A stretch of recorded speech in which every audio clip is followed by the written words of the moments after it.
Hello, everyone. Welcome to This Week in Tyranny, a weekly show about authoritarianism, government overreach, and global injustice. I am your host, Konrad Rogoz, reminding you that if tyranny is not at your doorstep, that's because there's someone in the street keeping it at bay. And this will be episode 6 on this day. This day is January 13th, Friday, the 13th of January, 2023. Fittingly, an seemingly unlucky day because this episode will be about the Illinois assault weapons ban, the state where I live, where the governor, J.B. Pritzker, or J.B. Prickster, as some Illinois residents will affectionately call him, has managed to ram through this law banning so-called assault weapons, meaning long rifles, semi-automatics, anything with a grip, with a stock, basically anything that has functionality, being a weapon that can get the job done in a combat situation, like those weapons wielded by the military and police. But before I just go wild on this, step by step. First, there's no such thing as an assault weapon. Assault is a behavior. Assault is a behavior where you're doing violence to somebody unprovoked, causing harm to them, to their body, and threatening their life. So an example would be like what the government does to us. Say I were to stand somewhere in the street and for any arbitrary reason, any rule, say it was after a certain hour, a certain curfew, an agent of the state with a badge and a gun or a uniform would who has a semi-automatic weapon on them can tell you to move out of the way, and if you just mind your own business, doing nothing at all, they will sooner or later get the baton out, get the gun out, or put hands on you, backhand, forehand. They are allowed to do all the violence, and that is a behavior called assault. Now, these weapons they are banning, they are functional weapons of war that which will be necessary to do when the government oversteps their boundaries, and seemingly it already has, right? I can't believe they actually got this passed through. And why did they get it passed? Of course, it was after the Highland Park July 4th shooting, where this guy, a maniac, completely crazy. I've actually watched some of his music videos. I've studied this person, I'm like, who is this guy? He caused so much havoc from a rooftop, shooting indiscriminately, and people like me, the first thing we think about when there's a mass shooting is, oh man, here we go again. There's another one that's going to be added to the agenda. And it's unfortunate that that is the first thought, when the first thought should be with the victims of such a crime. Terrible loss of life, women, children, men killed at a parade celebrating, out of all things, the 4th of July. That's why I knew right away that symbolically this one was going to be used to ram through a huge part of the agenda, because it's literally on the holiday that celebrates when people with assault weapons, right, military grade weapons, stood up to a tyrant and created this country. And now this is just passing through, nobody bats an eye. But back to the Highland Park shooter. Of course his daddy ran for a seat in Congress, or he ran for a politician. Of course he did. When you see all these mass shooters, it's always daddy was a model citizen, and he had friends. It's never just a working class dude doing all this, because real individuals, real people living their life out here, they're not committing crimes like this, right? It's a lot of fishy stuff going on in these mass shootings, but this is not about that. This is about the assault weapons ban, which has just got me. It's unbelievable. One of the quotes I heard was, well, there's no justifications. There's no reason to have weapons like this, because weapons like this, say an AR-15 that allows you to have a grip on it for better accuracy, or a barrel shroud, which is going to allow you to place your hand on the barrel of the weapon without getting burned. The claim of the people pushing for this law, the lawmakers, is, well, the only things that these weapons are good for is killing a large amount of people in a short amount of time. Yeah, like that is what they're designed to do, and that is a reality. We don't live in no utopia where there hasn't been any government mandated genocides in the past 500 years. The conservative number is 100 million people killed by tyrannical government, and then they have the nerve to name this act "Protect Illinois Communities." Oh, they want to protect Illinois communities now. No, we're gonna protect Illinois communities, and this is why the people who are saying this, and I don't agree with them, but the people who are defending police, the thin blue line guys, which I have a big problem with anything that defends police, but those guys that were saying, hey, they're just pushing this crime, they're trying to let all the criminals out, because the more crime there is in the city of Chicago, the better that is for the politicians to ram through these assault weapon laws. And it seems that those people have been proven right. Those right wingers that were calling for, hey, maybe we.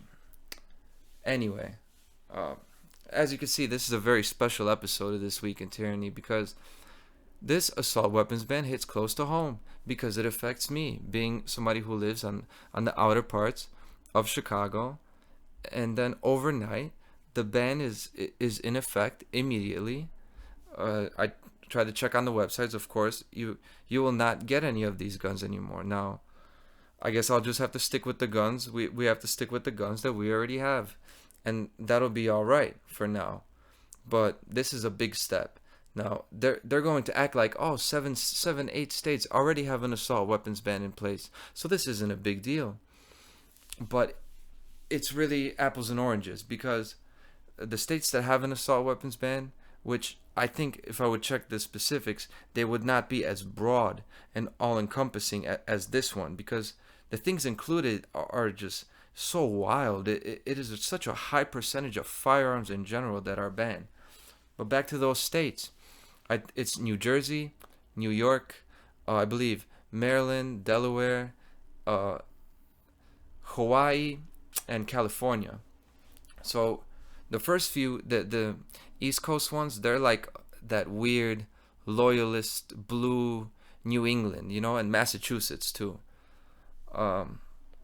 So they banned it there, but see, those states are a big contrast to like Pennsylvania and Virginia, which is where the Revolutionary War, there's like a spirit of freedom and liberty still present in those states. Those states that passed the assault weapons ban, that's not a big deal. That's not affecting a large amount of people who would otherwise need access and want access to those weapons. We're talking the semi-automatic rifles, anything high ammo capacity, high fire rate, which is what you need in a combat scenario.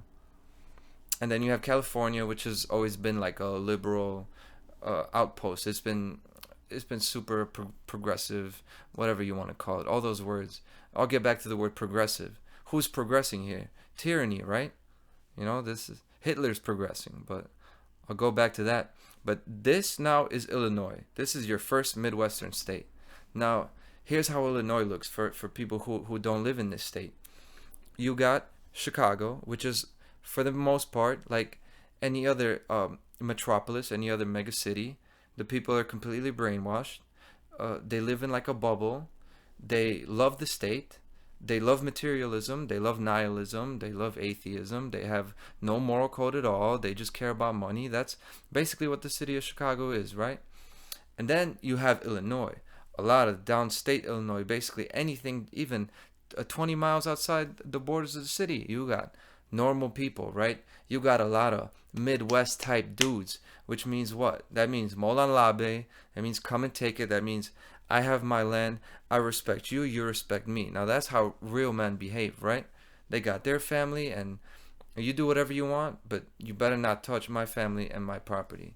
So now they are within the borders of Illinois, but The politicians that control Illinois are not an accurate representation of the demographic of the people in all those communities. They're a representation of the people of the Chicago community demographic. And just look at the governor, J.B. Pritzker, and what does he look like? He looks like he looks like a capo. He looks like a mafia guy. You could just see it. This guy, you could just see he looks like a rat. And yeah, I will levy personal attacks on him, because what's more personal than somebody telling me that I can't own a certain tool? Like, I'm a contractor, I got saws, I got drills, and it's like you go to Home Depot and say, "Oh no, that drill is too powerful. You can't have that one." I'll be damned if somebody says that to me. So this hits very close to home, and people who disagree with me, that's fine. Consider it a personal attack, because this is beyond ideology, and that's why I'm not going to engage in the typical gun control, pro-gun versus gun control debates about I'm not gonna stoop to that level of talk, because the bottom line is, it doesn't matter how many mass shootings happen. No one's going to declare that I can't own a certain piece of technology because you don't have the right to do that, right? Nobody is in a position to tell me what I can and cannot own. And I was born in Poland, so this is a nation, a lot of people come from there, and they don't have that gun culture in them. They just don't see the big deal. But I don't know if you got to go back and watch some Holocaust documentaries or what, or you got to, maybe you got to assimilate with American culture more. But me, who is 100% Polish, and I'm a patriot, and I'm proud to be Polish, I think the number one concern for all the Polish people who are living here in the States, especially Chicago, because this is like a Polish stronghold, everybody should be worried about getting as many guns. Every gun you can get your hands on, you should get.